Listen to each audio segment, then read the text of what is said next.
그날 밤 저는 남편의 휴대폰을 보고 말았습니다. 진동이 울렸어요. 한 번, 두 번. 테이블 위에서 불빛이 깜빡였죠. 오늘도 힘들었지? 보고 싶어. 그 문장을 보는 순간 심장이 쿵 내려앉았습니다. 손끝이 차갑게 식어갔어요. 이름은 제 연락처에 없었습니다. 하지만 저는 알아버렸죠. 남편이 바람을 피우고 있다는 사실을. 온몸이 얼어붙었습니다. 하지만 그때 이상한 생각이 들었어요. 이제 내가 숨겨온 것도 언젠가는 터지겠구나. 저도 남편에게 말하지 못한 비밀이 있었거든요. 아니, 비밀이라기엔 너무 컸습니다. 그건 우리 가정의 재정을, 아니, 우리 인생 전체를 무너뜨리고 있었어요. 5년 전으로 돌아갑니다. 저는 김지현 42입니다. 지금 이 순간 남편과 같은 집에 살고 있지만 각자의 방에서 자요. 아침에 마주쳐도 인사를 나누지 않습니다. 저녁 식탁도 따로 해요. 남편 박민우는 45이에요. 한때는 저를 사랑한다고 했던 사람이죠. 지금은 그저 같은 공간에 사는 타인일 뿐입니다. 아들 박지훈이는 14살이에요. 중학교 2학년이죠. 요즘 저를 피합니다. 아빠 편을 들고 있는 것 같아요. 친정어머니는 70이 넘으셨어요. 가끔 전화로 물으시죠. 민우 씨랑 잘 지내냐고. 저는 거짓말을 합니다. 잘 지낸다고요. 시어머니는 작년에 돌아가셨습니다. 돌아가시기 전까지 저를 며느리로 인정하지 않으셨어요. 겉으로는 평범한 가정이었습니다. 40평대 아파트에 살고 외제차를 몰고 해외여행도 가끔 다녔죠. 하지만 12년 동안 단 하루도 편안한 날이 없었습니다. 민우를 처음 만난 건 12년 전이었어요. 회사 동료의 소개팅이었죠. 강남역 근처 카페였습니다. 늦은 오후였고요. 그가 먼저 왔더라고요. 회색 니트에 청바지를 입고 있었어요. 웃는 얼굴이 좋아 보였습니다. 김지연 씨죠? 반갑습니다. 목소리가 따뜻했어요. 커피를 권했죠. 2시간을 이야기했습니다. 그는 중견기업 과장이었어요. 안정적이라고 했죠. 저랑 사귀어 줄 수 있을까요? 헤어지기 전에 그가 물었습니다. 얼굴이 빨개졌어요. 고개를 끄덕였죠. 그렇게 우리는 시작했습니다. 6개월 후 민우가 청혼했어요. 한강공원이었습니다. 석양이 지고 있었죠. 지연아, 나랑 결혼해 줄래? 반지를 꺼냈어요. 작은 다이아몬드가 반짝였습니다. 네. 대답했죠. 행복했어요. 정말로요. 결혼식은 소박했습니다. 하객 100명 정도였어요. 시어머니는 내내 표정이 어두웠죠. 우리 아들이 너무 급하게 결정했어. 식장에서 친척들에게 말씀하시더라고요. 들리게요. 민우는 못 들은 척했습니다. 저도 참았어요. 시작이 좋으면 끝도 좋겠지. 그렇게 생각했습니다. 신혼집은 30평 아파트였어요. 전세금 2억은 민우가 마련했죠. 저도 5천만 원을 보탰습니다. 결혼 전까지 모은 돈이었어요. 우리 힘으로 산 집이야. 자랑스럽다. 민우가 말했어요. 저도 그랬습니다. 하지만 결혼 한 달 만에 시어머니가 오셨어요. 이 집이 30평이라고? 좁네. 문을 열고 들어서자마자 한 말씀이었습니다. 거실을 둘러보시더니 한숨을 쉬셨어요. 우리 민우가 이런 데서 살아야 하나. 민우는 아무 말도 하지 않았습니다. 저도 입을 다물었죠. 그날 저녁 시어머니는 통장을 꺼내셨어요. 생활비야. 한 달에 150만 원씩 줄게. 고마웠습니다. 하지만 그 다음 말씀이 문제였어요. 대신 매주 일요일 저녁은 우리 집에서 먹어. 민우 아빠가 너희 보고 싶어 하시거든. 거절할 수 없었습니다. 그렇게 매주 일요일 우리는 시댁에 갔어요. 왕복 2시간 거리였죠. 첫 명절이 다가왔습니다. 추석이었어요. 지연아, 명절 음식 준비 좀 도와줘. 시어머니가 전화하셨어요. 사흘 전이었죠. 네, 어머님. 대답했습니다. 민우는 회사 일이 있다며 하루 전에 내려간다고 했어요. 저는 혼자 기차를 탔습니다. 큰 짐을 들고요. 시댁에 도착하니 오후 2시였어요. 시어머니가 문을 열어주셨죠. 늦었네. 빨리 들어와. 인사도 없었습니다. 부엌으로 갔어요. 재료가 산더미였습니다. 저는 내가 다 붙여. 나는 나물 준비할게. 시어머니가 말씀하셨어요. 저는 앞치마를 둘렀습니다. 그때가 새벽 3시였어요. 전을 부치고 나무를 묻히고 고기를 재웠습니다. 손이 부르트고 허리가 끊어지는 것 같았어요. 명절 아침이 밝았습니다. 친척들이 모였어요. 25명쯤 됐죠. 어머, 새댁이구나. 얼굴이 피곤해 보이네. 큰 고모가 말씀하셨습니다. 아니에요. 괜찮습니다. 웃으며 대답했어요. 그래도 좀 쉬어. 젊은 사람이 벌써 지치면 어떡해. 작은 고모도 거들었죠. 하지만 시어머니는 차갑게 말씀하셨어요. 며느리가 일 좀 하는 게 당연하지. 쉬면 뭐해? 그 순간 식탁이 조용해졌습니다. 저는 고개를 숙였어요. 눈물이 날 것 같았죠. 민우는 거실에서 TV를 보고 있었습니다. 들은 척도 하지 않았어요. 결혼 2년차 임신했습니다. 민우는 좋아했어요. 시어머니도 기뻐하셨죠. 아들 낳아야 한다. 우리 집안은 대대로 장손이 중요해. 병원에 함께 가셨습니다.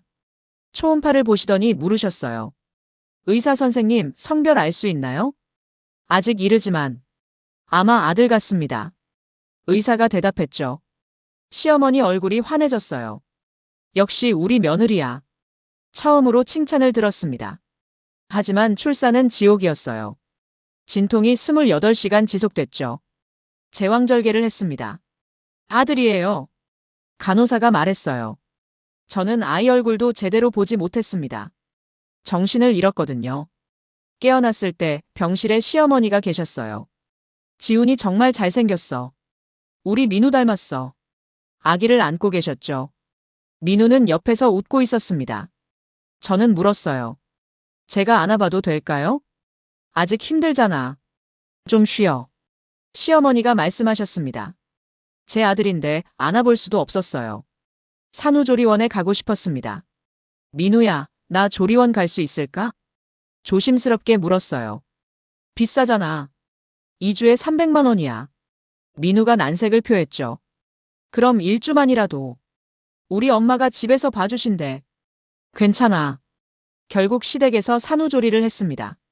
하지만 시어머니는 바빠셨어요. 친구 모임이 많으셨죠. 지연아, 미역국 끓여놨어. 데워 먹어. 말씀만 하시고 나가셨습니다. 저는 출산한 지 사흘 만에 부엌에 섰어요. 내 상처가 쓰라렸습니다. 눈물이 났죠. 지훈이가 울었어요. 달래야 했습니다.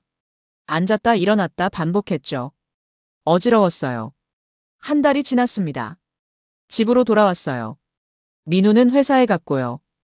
혼자 아기를 돌봤습니다. 밤에 2시간마다 깼어요. 수유하고 기저귀 갈고요. 낮에는 집안일을 했습니다.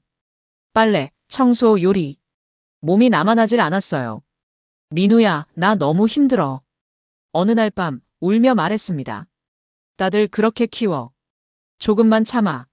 민우는 TV를 보며 대답했어요. 그날 밤 저는 깨달았습니다. 이 결혼에서 저는 혼자라는 것을요. 지훈이가 새 돌이 되던 해였어요. 민우의 월급이 올랐습니다. 과장에서 차장으로 승진했거든요. 이제 좀 여유 생기겠다. 민우가 말했어요. 저도 그렇게 믿었습니다. 하지만 시어머니가 전화하셨죠. 민우야, 이번에 오피스텔 하나 나왔는데 괜찮더라. 투자해볼까? 엄마, 지금은 돈이 없어요. 아니야. 전세 끼고 대출 받으면 돼. 지금 안 사면 나중에 후회해. 결국 민우는 고개를 끄덕였습니다. 대출 5천만 원을 받았어요. 오피스텔을 샀죠. 괜찮아. 월세 나오면 대출 이자 충당돼. 민우는 확신했습니다. 하지만 세입자가 나갔어요. 석 달 만에요. 다시 구하면 돼. 민우가 말했지만 6개월 동안 공실이었습니다. 그 사이 대출 이자만 300만 원이 나갔죠. 생활비가 빠듯해졌어요. 저는 아껴 썼습니다. 마트에서 할인 상품만 샀어요. 외식은 꿈도 못 꿨죠. 왜 반찬이 이것뿐이야? 민우가 저녁 식탁을 보며 물었습니다. 돈이 없어서. 조심스럽게 대답했어요. 그럼 돈 관리를 잘했어야지. 차갑게 말하더군요. 저는 아무 말도 하지 못했습니다. 지훈이가 초등학교에 입학했어요. 엄마, 친구들은 다 학원 다녀. 어느 날 지훈이가 말했습니다. 영어학원, 수학학원, 태권도까지. 친구들은 3개씩 다닌다더군요. 지훈아, 우리는 1개만 다니자. 왜? 나만 안 다녀? 지훈이 얼굴이 일그러졌어요. 가슴이 찢어지는 것 같았습니다. 시어머니에게 전화했어요. 어머님, 지훈이 학원비 좀 도와주실 수 있으세요? 민우 월급이 얼마인데 그것도 못해? 내가 돈 관리를 못하는 거야. 전화를 끊으셨습니다. 저는 친정어머니께 전화했어요. 엄마, 나 돈 좀 빌려줄 수 있어? 얼마나? 200만 원만. 어머니는 한숨을 쉬셨습니다. 알았다. 근데 지연아, 너희 부부 사이 괜찮은 거 맞지? 응, 괜찮아. 거짓말이었어요. 어머니가 돈을 보내주셨습니다. 지훈이를 학원에 보낼 수 있었죠. 하지만 마음이 무거웠어요. 친정에 손 벌린 게 처음이었거든요. 결혼 7년 차였습니다. 민우가 점점 늦게 들어왔어요. 오늘도 야근이야? 물으면 짧게 대답했죠. 응. 프로젝트 때문에. 주말에도 나갔습니다. 골프 모임이라고 했어요. 휴대폰을 항상 몸에 지니고 다녔죠. 예전엔 소파에 두고 다녔는데요. 요즘 왜 이렇게 바빠? 어느 날 물었습니다. 회사 일 많아. 요즘 다 그래. 대답은 늘 같았어요. 짧고 무미건조하고 더 묻지 말라는 표정이었죠. 저는 불안했습니다. 하지만 스스로를 다독였어요. 괜한 의심은 하지 말자. 의심부터 하면 결혼은 끝이야. 그렇게 보고 싶지 않은 걸 애써 보지 않으려 했습니다. 하지만 마음 한켠은 알고 있었어요. 뭔가 잘못되고 있다는 걸요. 그 무렵, 저는 우연히 주식을 알게 됐습니다. 동네 엄마들과 커피를 마시던 중이었어요. 요즘 주식 좀 해봐. 나는 작년에 2천만 원 벌었어. 한 엄마가 말했습니다. 정말? 어떻게 하는 건데? 관심이 갔어요. 앱 깔아서 하면 돼. 간단해. 그날 저녁 앱을 깔았습니다. 처음엔 구경만 했어요. 그래프를 보고 뉴스를 읽고요. 이 정도면 나도 할 수 있겠는데? 자신감이 생겼습니다. 100만 원을 넣었어요. 제 용돈 통장에서요. 추천 종목을 샀죠. 일주일 만에 15만 원이 올랐습니다. 심장이 뛰었어요. 이렇게 쉬운 거였구나. 그게 시작이었습니다. 두 번째는 300만 원을 넣었어요. 이번에도 올랐습니다. 40만 원이요. 이번엔 더 크게 해볼까? 욕심이 났죠. 500만 원을 넣었습니다. 생활비 통장에서 빼냈어요. 이번만 하면 만회할 수 있어. 스스로를 설득했습니다. 하지만 그 종목은 떨어졌어요. 일주일 만에 150만 원이 날아갔죠. 손이 떨렸습니다. 어떻게 하지? 만회해야 해. 더 넣으면 돼. 다시 500만 원을 넣었어요. 이번엔 카드론을 받았습니다. 하지만 또 떨어졌어요. 300만 원이 더 날아갔죠. 한 달 만에 1000만 원 가까이 손실을 봤습니다. 머리가 하얗게 되었어요. 온몸이 얼어붙었죠. 민우가 알면 어떡하지? 하지만 말할 수 없었습니다. 너무 무서웠어요. 손실을 만회하려고 더 넣었습니다. 이번엔 대출을 받았어요. 제 명의로요. 저축은행에서 800만 원을 빌렸죠. 금리가 높았습니다. 연 15%였어요. 괜찮아. 이번에 만회하면 돼. 하지만 주식은 계속 떨어졌습니다. 패닉에 빠졌어요.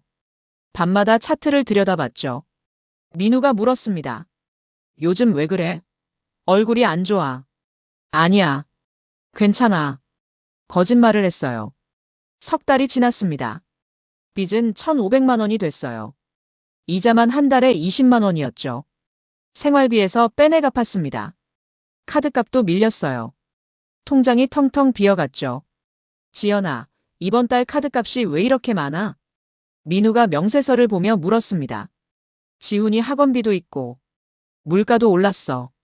대충 넘겼어요. 민우는 의심스러운 눈빛이었지만 더 묻지 않았습니다.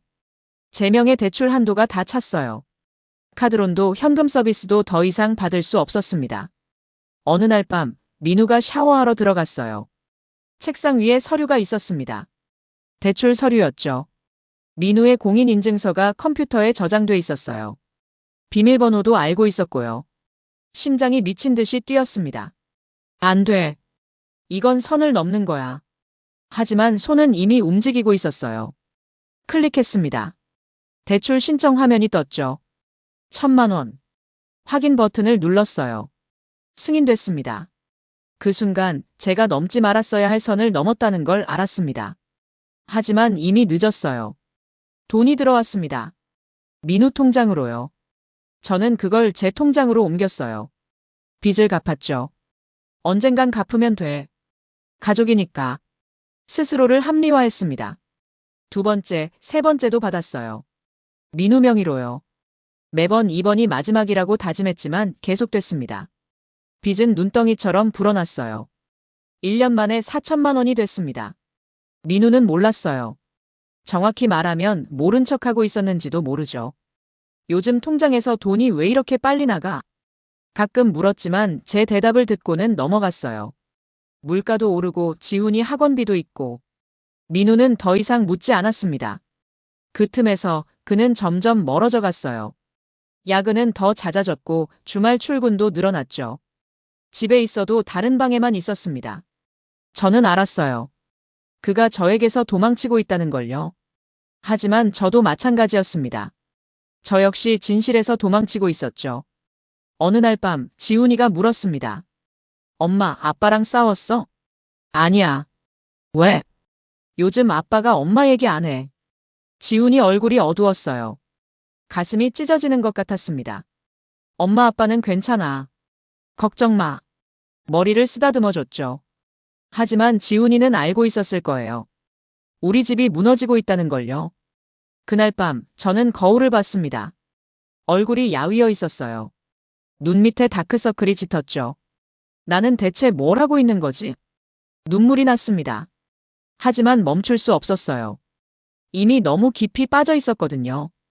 그날도 평소와 다르지 않은 밤이었습니다. 아이를 재우고 설거지를 마치고 소파에 앉아 TV를 켰어요. 민우는 샤워 중이었고 그의 휴대폰이 테이블 위에 놓여 있었죠. 진동이 울렸습니다. 한 번, 두 번. 무심코 봤어요. 오늘도 힘들었지? 보고 싶어. 그 문장을 보는 순간 저는 숨을 멈췄습니다. 이름은 제 연락처에 저장되지 않은 이름이었어요. 손이 떨렸습니다. 휴대폰을 집어들었죠. 비밀번호를 눌렀어요. 민우 생일이었습니다. 열렸어요. 메시지 앱을 봤습니다. 삭제된 대화가 많았죠. 심장이 쿵쿵 뛰었어요. 복구 앱을 깔았습니다. 그때 저는 이미 알고 있었어요. 무언가 나올 거라는 걸요. 그리고 나왔습니다. 호텔 예약 내역이었습니다.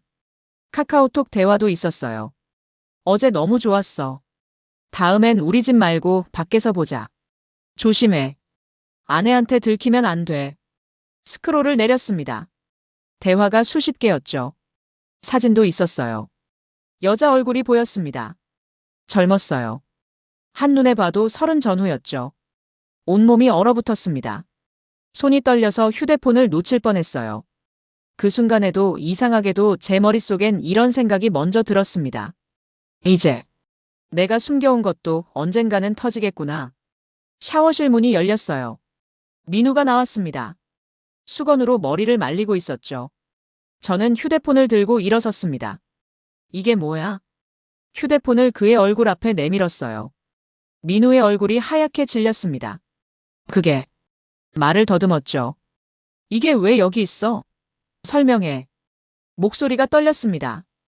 분노인지 슬픔인지 알 수 없었어요. 민우는 침묵했습니다. 말 안 해? 그럼 내가 말할게. 넌 바람 피웠어. 맞지?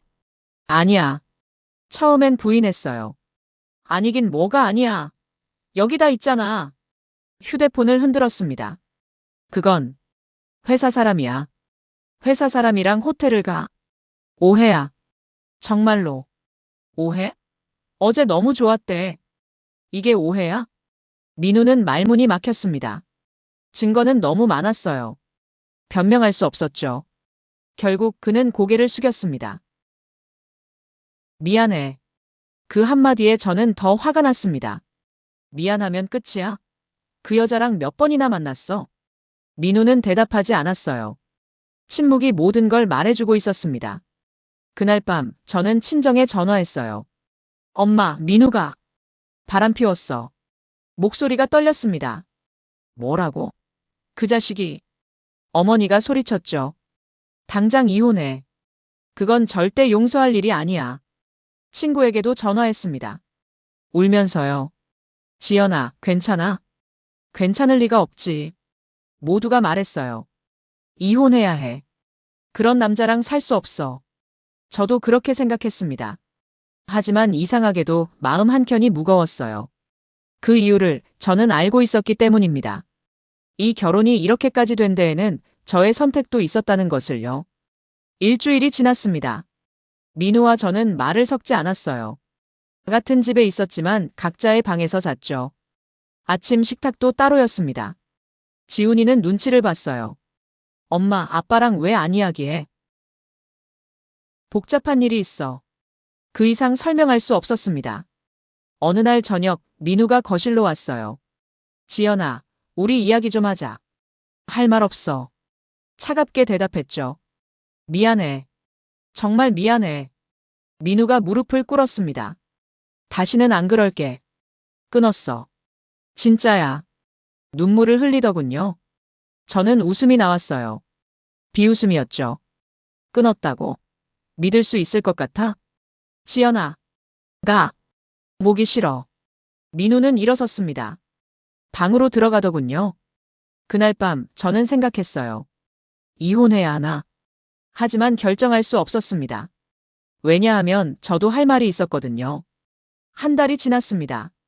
대출 독촉 전화가 왔어요. 민우 명의 대출이었죠. 고객님, 이번 달 상환금이 연체됐습니다. 아, 네. 입금하겠습니다. 전화를 끊었어요. 손이 떨렸습니다.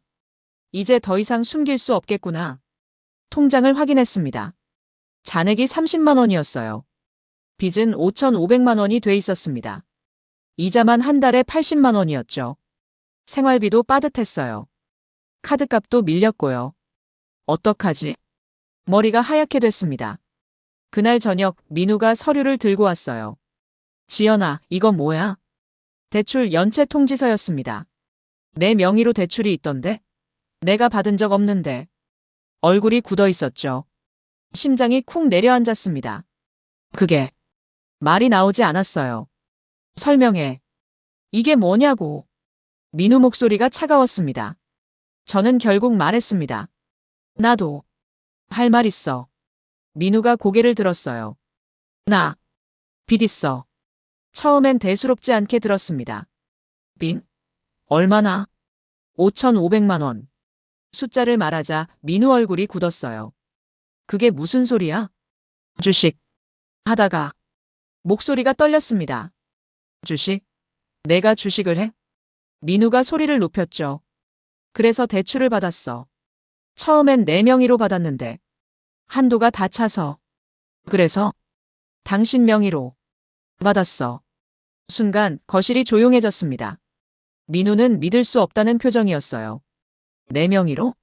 내 동의도 없이? 미안해. 정말 미안해. 미쳤어? 민우가 소리를 질렀습니다. 그건 범죄야. 사기야. 책상을 쳤어요. 꽝 소리가 났죠. 지훈이 방문이 열렸습니다. 엄마? 아빠? 겁먹은 얼굴이었어요. 방에 들어가 있어. 민우가 소리쳤습니다. 지훈이가 울면서 방으로 들어갔어요. 민우는 소파에 주저앉았습니다. 머리를 감싸쥐었죠. 어떻게 이럴 수가 있어? 목소리가 떨렸어요. 저도 무릎을 꿇었습니다. 미안해. 정말 미안해. 갚을게. 꼭 갚을게. 어떻게 갚아? 5,500만 원을? 민우가 저를 봤습니다. 눈빛이 차갑더군요. 내가 일을 구할게. 뭐라도 할게. 지연아. 민우가 말했어요. 내가 잘못한 건 인정해. 바람핀 거. 정말 잘못했어. 그리고 이어서 말했죠. 하지만 너도 똑같아. 아니, 너는 더 심해.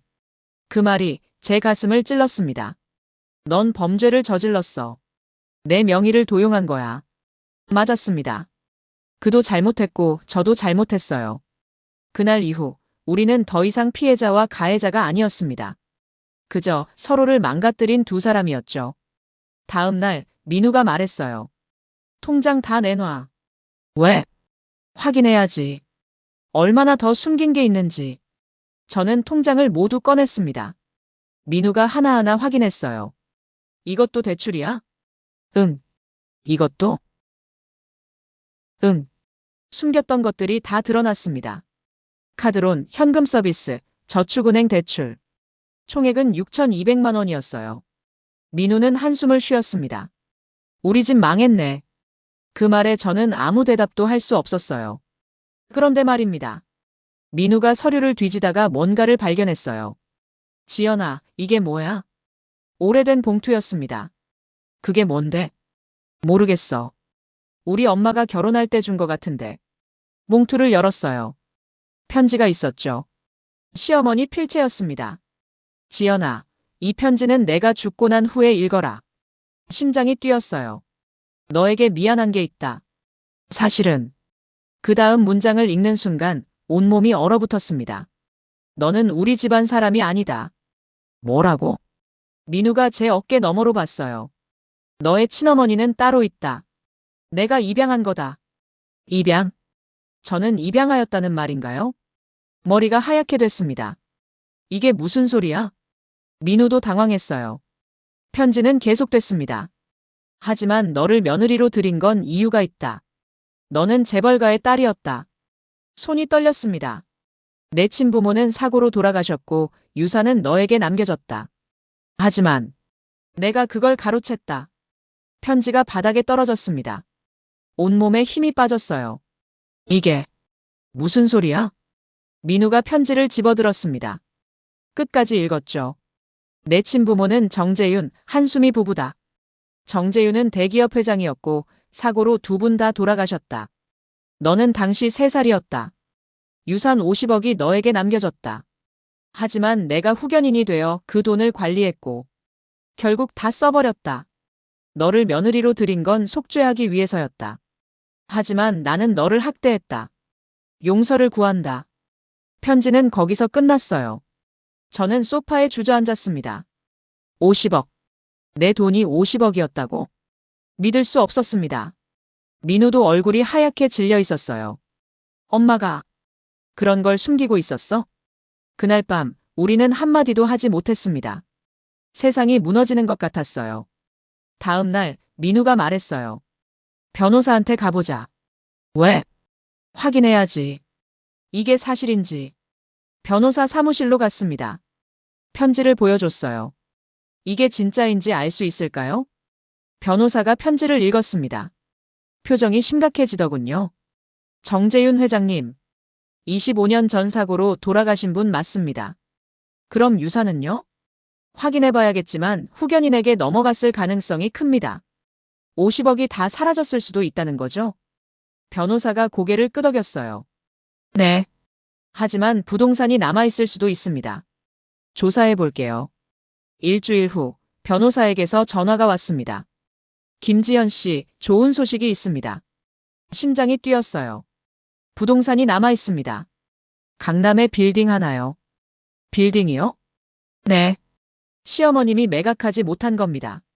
명의가 김지연 씨 앞으로 돼 있었거든요. 손이 떨렸습니다. 그 빌딩. 가치가 얼마나 되나요?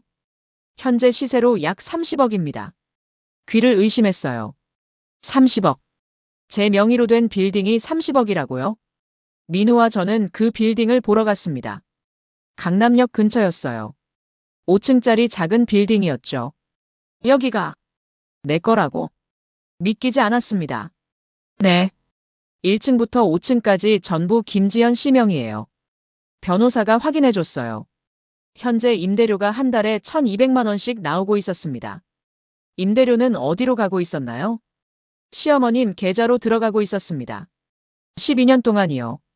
계산해보니 17억이 넘었어요. 저는 그 돈을 한 푼도 받지 못했습니다. 시어머니는 그 돈으로 오피스텔도 사고 주식도 하고 여행도 다니셨던 거예요. 제 돈으로요. 분노가 치밀어 올랐습니다. 하지만 시어머니는 이미 돌아가셨어요. 작년에요. 복수할 대상도 없었습니다. 민우야. 집으로 돌아오는 길에 말했어요. 우리 이혼하자. 민우가 저를 봤습니다. 지연아. 우리 더 이상 못해. 서로 너무 많이 상처 줬어. 나도 알아. 하지만 지훈이 위해서라도 이게 맞는 것 같아. 민우는 한동안 아무 말도 하지 않았어요. 그리고 고개를 끄덕였습니다. 알았어. 미안해. 나도 미안해. 그날 밤 우리는 처음으로 솔직하게 이야기했습니다. 언제부터 힘들었어? 민우가 물었어요. 결혼 초부터. 너는? 나도. 5년 전부터. 왜 말 안 했어? 너도 안 했잖아. 맞았습니다. 우리는 서로에게 솔직하지 못했어요. 그게 이 결혼을 무너뜨렸죠. 이혼 절차를 밟았습니다. 재산 분할도 했어요. 빌딩은 제 명의였으니 제 것이었고 민우와 함께 산 아파트는 반씩 나눴죠. 빚 6,200만 원도 제가 갚기로 했습니다. 내가 만든 빚이니까. 내가 책임질게. 민우가 말했어요. 아니야. 반은 내가 갚을게. 됐어. 넌 지훈이 키워야 하잖아. 지훈이 양육권은 제가 가졌어요. 민우도 동의했죠. 주말마다 볼 수 있지? 당연하지. 이혼 서류에 도장을 찍었습니다. 12년의 결혼이 끝나는 순간이었어요. 눈물이 났습니다. 민우도 울고 있었죠. 행복해. 지연아. 너도. 우리는 포옹했습니다. 마지막으로요. 이혼 후 저는 빌딩 관리를 시작했어요.